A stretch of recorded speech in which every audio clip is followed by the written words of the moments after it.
ملا ہے نہ تونگر سے ملا ہے، اللہ کا عرفان اسی در سے ملا ہے۔ اوروں کو ملا ہے تو مقدر سے ملا ہے، مجھ کو تو مقدر بھی تیرے گھر سے ملا ہے۔ میری خوش بختی میں تیرا امتی، نبیوں نے آرزوئیں کی، تمنائیں کی، رسولوں نے اس آنے والے کی بشارتیں دیں۔ کسی نے کہا اسمہ المتوکل، اس کا نام متوکل ہوگا، وہ آنے والا ہے۔ کسی نے کہا لیسا بفظن، وہ سخت مزاج نہیں ہوگا، اس کے ماتھے پہ شکنے نہیں آیا کریں گے۔ کسی نے کہا مبشرم برسول یات من بعد اسمہ احمد، چلو نام بھی بتائے دیتا ہوں، اس کا نام احمد ہوگا۔ حضرت ابراہیم ہاتھ پھیلا کے دعائیں مانگتے رہے، ربنا وابعث فیہم رسولا، مالک انتظار کرتے ہوئے آنکھیں بوڑھی ہو گئی ہیں، اب اس رسول کو بھیج بھی دے۔ زمانہ منتظر رہا، ہم نے انتظار نہیں کیا، آنکھیں کھلی تو خبر ملی تم حضور کے غلام بن کے آ رہے ہو۔ تو اس پر جتنا بھی ناز کریں، جتنا بھی فخر کریں کم ہے۔ میری خوش قسمتی میں تیرا امتی، اور میں اور آپ اس شکرانے پر آج یہاں جمع ہوئے ہیں۔ میں آپ کو سب سے پہلے ایک مجلس میں لیے چلتا ہوں جو مسجد نبوی کے صحن میں انعقاد پذیر ہو رہی تھی۔ سنن نسائی کی روایت ہے، باقی کتب حدیث میں بھی موجود ہے کہ اللہ کے محبوب علیہ السلام تشریف فرما تھے حجرہ انور میں، اور باہر مسجد میں لوگ ایک مجلس برپا کیے ہوئے تھے۔ تو آقا کریم علیہ السلام حجرہ انور سے نکلے اور خود تشریف لے گئے۔ ہم تو عرض کرتے ہیں، سنا ہے آپ ہر عاشق کے گھر تشریف لاتے ہیں، ہمارے گھر بھی ہو جائے چراغاں یا رسول اللہ۔ لیکن وہ کیسی مجلس تھی جس میں چراغاں ہوتا ہے اور حضور خود تشریف لے جاتے ہیں۔ بیٹھے ہوئے صحابہ کو ارشاد کیا، ما اجلسکم، تمہیں کس شے نے بٹھایا ہوا ہے، کیوں بیٹھے ہوئے ہو؟ مقصد جلوس کیا ہے، کاہے کا جلسہ ہے؟ تو انہوں نے جو جواب دیا وہ سنیے، جلسنا نذکر اللہ ونحمدہ علی ما ہدانا لدینہ ومن علینا بکا۔ انہوں نے کہا حضور، ہمارے بیٹھنے کا مقصود یہ ہے کہ ہم اللہ کی حمد بیان کر رہے ہیں، اس کا شکرانہ ادا کر رہے ہیں کہ اس نے ہمیں ہدایت دین عطا کی، اور آپ کی صورت میں ہمارے اوپر احسان فرمایا کہ آپ عطا کر دیے گئے۔ آپ کے آنے پر اور ہدایت دین ملنے پر ہم اللہ کا شکرانہ ادا کرنے کے لیے اس کی حمد، اس کی توصیف و تعریف کی مدح سجائے بیٹھے ہیں، شکرانے کی مجلس برپا کیے ہوئے ہیں۔ کوئی آپ سے پوچھے کہ آپ یہاں کیوں بیٹھے ہو تو آپ یہی جواب دیں گے، بات ختم ہو جائے گی۔ لیکن حضور علیہ السلام نے فرمایا مجھے قسم دیتے ہو کہ اسی لیے بیٹھے ہو؟ اب بظاہر تو یہ قسم کا محل نہیں لگتا، لیکن حضور علیہ السلام نے فرمایا کہ قسم دیتے ہو اسی لیے بیٹھے ہو۔ انہوں نے برجستہ کہا جی حضور، ہم قسم دیتے ہیں۔ آقا کریم نے باقاعدہ ان سے حلف لیا، اور انہوں نے باقاعدہ حلف اٹھایا کہ ہمارے بیٹھنے کا کوئی اور مقصد نہیں، ہم اسی لیے بیٹھے ہیں کہ آپ کی صورت میں جو انعام خداوندی ہوا اور ہدایت دین ملی، اس پر اللہ کا شکرانہ ادا کر رہے ہیں۔ جب باقاعدہ وہ لوگ حلف دے چکے اور حضور نے ان سے قسم لے لی، تو ان کی آنکھوں میں سوال چمک رہا تھا، استعجاب اور حیرت کی کیفیت تھی کہ یہ بظاہر قسم کا موقع نہیں، ہم سے قسم کیوں لی گئی ہے؟ تو آقا کریم نے فرمایا صحابہ، میں تم سے ابھی ابھی جو قسم لی ہے یہ کسی تہمت کی بنیاد پر نہیں لی، تمہارے قول کی صداقت پر مجھے کوئی شک نہیں گزرا تھا کہ میں قسم سے تصدیق چاہی ہو، بلکہ ماجرا کچھ اور تھا، اور وہ یہ کہ تم یہاں بیٹھے تھے، میں حجرے میں تھا۔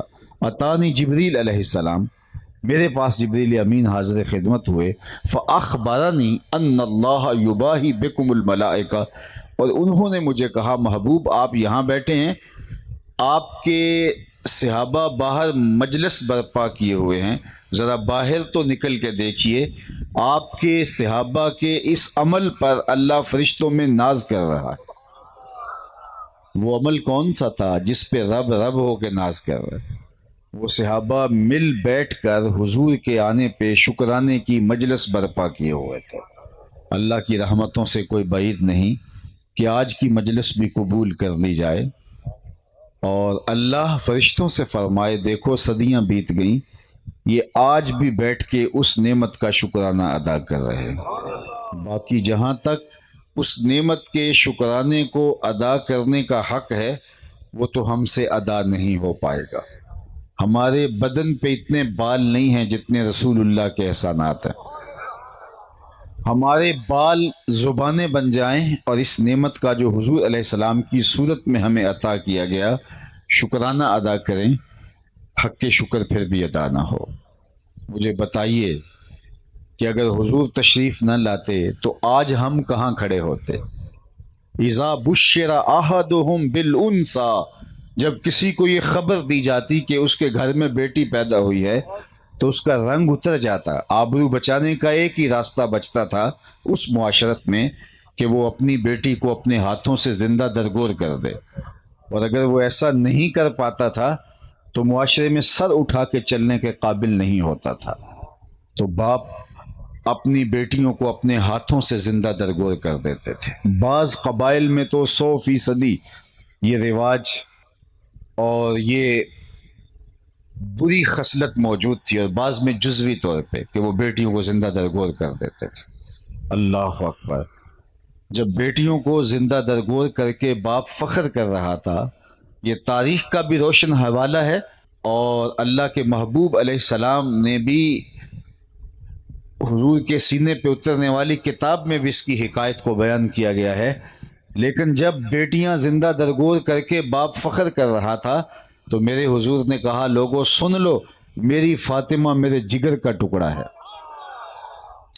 لوگ تو اس جملے کو صرف کلمہ محبت ہی سمجھتے ہیں، لیکن آپ ذرا اس دور کے تناظر میں جب بیٹیوں کو زندہ درگور کیا جاتا تھا اس جملے کو سمجھیں۔ یہ ظالمانہ سماج کے خلاف کلمہ جہاد ہے جو میرے حضور علیہ السلام نے بلند کیا، اور حضرت سیدہ زہرا پاک سلام اللہ علیہا جب حضور سے ملنے آتی ہیں حضور اٹھ کے استقبال کرتے ہیں۔ اللہ اکبر! فاجلسها فی مجلسہ، اور اپنی مسند کے اوپر اپنی شہزادی کو بٹھاتے ہیں۔ دنیا کو بتایا کہ بیٹی زندہ درگور کرنے کے لائق نہیں، بیٹی عزت کے لائق ہے۔ میرے استاد فرمایا کرتے تھے کہ بیٹی گھر کی زینت ہے، چار دیواری کی رونق ہے، باپ کے آنگن کی بہار ہے، اور پھر فرماتے تھے سنو بیٹی باپ کے جنازے کی رونق ہے۔ بیٹیوں کے دل میں جو باپ کی محبت موجود ہے اور آج باپ کے دل میں جو بیٹی کی محبت موجود ہے، یہ میلاد والے رسول کا صدقہ ہے۔ میں نے ایک بوڑھے شخص کو دیکھا جو اپنی جھکی ہوئی کمر پہ بوریاں لاد کے مزدوری کر رہا تھا۔ شناسائی تھی تو میں نے کہا کہ تم بوڑھے ہو گئے ہو، ابھی کام نہیں چھوڑتے، تو اس کی آنکھوں میں آنسو تھے اور مجھے اس کی اٹھی ہوئی انگلی کبھی نہیں بھولتی۔ اس نے کہا کہ حضرت ابھی ایک بیٹی رہتی ہے جس کی میں نے شادی کرنی۔ تو میں سوچ میں پڑ گیا کہ یہ باپ تو زندہ درگور کرتا تھا، آج یہ جھکی ہوئی کمر پہ بوریاں لاد کے مزدوری کر رہا ہے۔ یہ بھائی تو کاٹ دیتا تھا کل کوئی میرا بہنوئی نہ کہلائے، آج فیکٹری میں اوور ٹائم لگا رہا ہے کہ میں اپنی بہنوں کے ہاتھ پیلے کرنے ہیں۔ آج جان کو جوکھوں میں ڈال کے ڈنکی لگاتا ہے اور بیرون ملک جاتا ہے، وہاں پردیس میں پتھر کوٹتا ہے کہ میں نے اپنی بہنوں کے ہاتھ پیلے کرنے ہیں۔ اس بھائی کے دل میں بہن کا پیار کس نے ڈالا؟ اس بوڑھے باپ کے کلیجے کے اندر بیٹی کی محبت کس نے ڈالی؟ یہ تو ذبح کرتے تھے، زندہ درگور کرتے تھے، جواب آئے گا میلاد والے رسول نے۔ یہ کچھ عرصہ قبل آپ نے بھی دیکھا ہوگا اور ہر سال ہی ہوتا ہے کہ مادر پدر آزاد خواتین مختلف شہروں کی سڑکوں کے اوپر نکلتی ہیں اور ان کے ہاتھ میں پلے کارڈ ہوتے ہیں اور ان کے اوپر لکھے ہوئے جملے اسلام کا اور اسلامی اقدار کا تمسخر اڑا رہے ہوتے ہیں اور مشرقی تہذیب کا منہ چڑھا رہے ہوتے ہیں، اور وہ عورتیں آزادی مانگ رہی ہوتی ہیں۔ تو میں نے پچھلے سال کہا تھا کہ تم آزادی مانگتی ہو اور یہ برقع تمہیں بوجھ لگتا ہے، یہ پردہ تمہاری ترقی کے راستے میں رکاوٹ ہے، تم بھول گئی ہو یہ معاشرہ تو تمہیں زندہ دیکھنا نہیں چاہتا تھا، تم تو حجرے میں بیٹھ کے درود پڑھو، تمہیں زندگی کا نور بخشا ہے تو میلاد والے رسول نے بخشا ہے۔ دنیا کے دانشور عورت کو آج قبیلے جن سے انسان ماننے کے لیے تیار نہیں تھے۔ وہ کہتے تھے مرد کی ہم شکل ضرور ہے لیکن انسان نہیں، انسانوں کی طرح بولتی ہے مگر انسان نہیں، انسانوں کے بچوں کو جنم دیتی ہے مگر انسان نہیں، انسان کے بچوں کو دودھ پلا کے پروان چڑھاتی ہے مگر انسان نہیں۔ اور مذہبی رہنماؤں نے کہا تھا کہ عورت بدی کا سر چشمہ ہے، عورت کے ہوتے ہوئے خدا کی قربت نصیب نہیں ہو سکتی۔ ایام خاص میں تو اس کے برتن الگ کر دیے جاتے تھے، ویسے بھی یہ نظریہ تھا کہ عورت کے ہوتے ہوئے خدا نہیں مل سکتا، اس لیے رہبانیت کا راستہ نکالا گیا کہ اگر خدا کو پانا ہے تو عورت کو چھوڑنا پڑے گا۔ عورت بدی کا سر چشمہ ہے، اس کے ہوتے ہوئے خدا نہیں مل سکتا۔ لیکن میرے حضور نے فرمایا لوگوں سن لو، مجھے عائشہ کے بستر میں وہی اترتی ہے۔ جب عورت کو بدی کا سر چشمہ قرار دیا جا رہا ہے، میرے اور آپ کے آقا و مولا فرماتے ہیں مجھے عائشہ کے بستر میں وہی اترتی ہے۔ اللہ اکبر۔ عکاس کے میلے میں 3 سکے بھائیوں نے، حقیقی بھائیوں نے، حقیقی بیٹوں نے اپنی ماں کو 900 دراہم کے اندر فروخت کیا۔ یہ تاریخ کا دردناک واقعہ ہے۔ سوتیلی ماں تو ترکے میں بٹتی ہی بٹتی تھی، حقیقی ماں کو بھی فروخت کیا گیا، لیکن میرے حضور نے جنت کو کھینچ کے ماں کے قدموں تلے ڈال دیا۔ اللہ اکبر۔ ایک شخص نے پوچھا کہ میں نے اپنی ماں کو حج کروایا ہے، اتنی شدید گرمی تھی کہ اگر گوشت کا ٹکڑا زمین پہ ڈال دیا جائے، پتھر پہ ڈال دیا جائے تو وہ کباب بن جائے۔ ایسی شدید گرمی میں ماں کو کندھوں پہ اٹھا کے حج کروایا، کیا میں نے ماں کا حق ادا کر دیا؟ جواب آیا تیری ولادت کے وقت جو اس نے تکلیف سہی تھی اس کے ایک جھٹکے کا بدل بھی نہیں ہو سکتا۔ ماں اور باپ یہ جنت کے جانے کا ذریعہ بنے، ہما جنتوں کا و ناروں کا، تیری جنت بھی وہی ہیں اور تیری دوزخ بھی یہی۔ اگر ان کو ناراض کرتا ہے تو دوزخ میں چلا جائے گا، اور ان کو راضی کرتا ہے تو جنت میں چلا جائے گا۔ تو معاشرہ تو کس قعر مذلت میں گرا ہوا تھا، مجھے بتائیے کہ بہن کاٹ دی جاتی تھی کہ کل میرا کوئی بہنوئی نہ کہلائے، بیٹی زندہ درگور کر دی جاتی تھی، دفن کر دی جاتی تھی مٹی میں زندہ کہ میں اپنی آبرو بچا لوں۔ ماں ترکے میں بٹتی تھی، حقیقی ماں بکتی تھی، تو بتاؤ اس دور میں بیوی کا کیا حال ہوتا ہوگا۔ جب ان تقدس معاب رشتوں کی بھی عزت نہیں تھی تو بیوی کا کیا برا حال ہوتا ہوگا۔ لیکن میرے اور آپ کے آقا و مولا نے دنیا کو ضابطہ دیا، خیرکم من خیرکم لأہلہ وانا خیرکم لأہلی، تم میں سے بہتر وہ ہے جو اپنے اہل خانہ کے ساتھ بہتر ہے، اور میں تم میں سب سے زیادہ اپنے اہل خانہ کے ساتھ بہتر ہوں۔ عورت کا جوٹا تو تصور بھی نہیں ہو سکتا تھا، لیکن حضور گھر میں داخل ہوتے ہیں، ام المومنین حضرت عائشہ رضی اللہ تعالی عنہا اب خورے میں پانی پی رہی ہوتی ہیں، تو آقا کریم دور سے ہی کہتے ہیں حمیرہ تھوڑا سا پانی میرے لیے بھی چھوڑنا۔ تو ام المومنین پانی چھوڑ دیتی ہیں، تو حضور اس آب خورے کو ہاتھ میں لیتے ہیں، پانی پینے لگتے ہیں، تو پھر رک جاتے ہیں اور پھر متوجہ ہوتے ام المومنین سیدہ عائشہ رضی اللہ تعالی عنہا کی طرف اور مخاطبت کرتے ہوئے فرماتے ہیں عائشہ ذرا بتانا تم نے ہونٹ کہاں لگائے تھے؟ میں وہاں ہونٹ رکھ کے پانی پینا چاہتا ہوں۔ مجھے بتائیے جب شوہر کا رویہ بیوی کے ساتھ یہ ہوگا تو گھر جنت کا ٹکڑا نہیں بن جائے گا؟ تو کہاں آج کے معاشرے کے اندر بھی جاہل لوگ موجود ہیں جو بیوی کو پاؤں کا جوتا سمجھتے ہیں، جبکہ ماں کی عزت ہے، بہن کی عزت ہے، بیٹی کی عزت ہے، اور جب ان کی بھی عزت نہیں تھی تو کیا حال ہوتا ہوگا بیوی کا۔ لیکن اس دور میں میرے حضور علیہ الصلوۃ والسلام فرمایا عائشہ جب تمہارے دل میں کوئی شک رنجی کسی کیفیت ہوتی ہے، کوئی ناراضگی کسی چل رہی ہوتی ہے تو مجھے معلوم ہوتا ہے۔ عرض کی حضور وہ کیسے؟ میں تو کوئی سائن نہیں دیتی۔ فرمایا جب تم مجھ سے خوش ہوتی ہو تو باتوں میں قسم کی نوبت آتی ہے، کیونکہ عرب کثرت کے ساتھ قسم اٹھاتے تھے، واللہ باللہ تاللہ، وہ بار بار قسم اٹھاتے تھے۔ تو کہا کہ جب نوبت قسم کی آتی ہے اور تمہارے دل میں میرے لیے کوئی ایسی شکر رنجی نہیں ہوتی تو تم کہتی ہو لا ورب محمد، مجھے محمد کے رب کی قسم صلی اللہ علیہ وآلہ وسلم۔ اور جب تمہارے دل میں کوئی معمولی سی ایسی بات ہوتی ہے اور بات قسم تک آئے تو تم قسم کرتے ہوئے بولتی ہو لا ورب ابراہیم، مجھے ابراہیم کے رب کی قسم، تو یہ اس بات کا سائن ہوتا ہے کہ تمہارے دل میں کوئی رنجش ہے۔ تو ام المومنین مسکرا پڑی، کہا کہ حضور لا احجرو الا اسمک، میں نام چھوڑتی ہوں، دل میں آپ ہی بستے ہیں۔ تو یہ لاڈ اور یہ محبتیں، جبکہ وہ معاشرہ کتنا شفاف معاشرہ تھا، غلام آقا کے جوتے کو اس کے پوچھے بغیر چھو لے تو آقا اس پہ بھی کوڑے مارتا تھا کہ تو نے میرے جوتے کو میرے اذن کے بغیر کیوں چھوا۔